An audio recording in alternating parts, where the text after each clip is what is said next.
Дай да видим сега какво ще се случва в парника. Да сега. Разсадите за тази година. Още естествено нищо не е тръгнало. Ето тук са подредени етикетчета, капийки всякакви,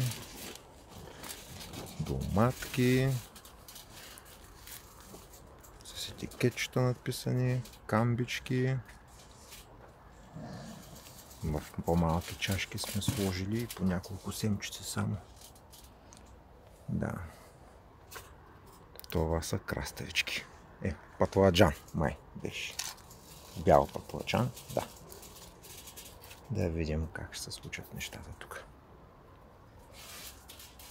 Какво още насам? Естествено, всичко е направено да виси заради охлювите, защото се изяжда. Няма как това ли? Ти да видиш, картофи.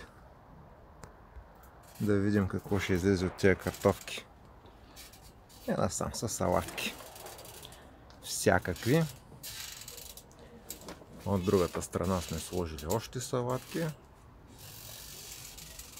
Това дългичкото трябва да е прас и лук на семенца. Малко, колкото за експеримент.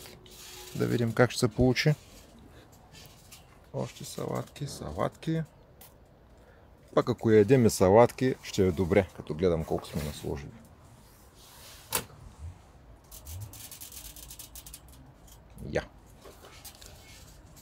Какво беше тук, бе? Динята и пъпешите. Захарно цвекло манинки. Това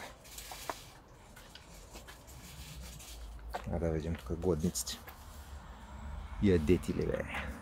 Хайде, хапвайте.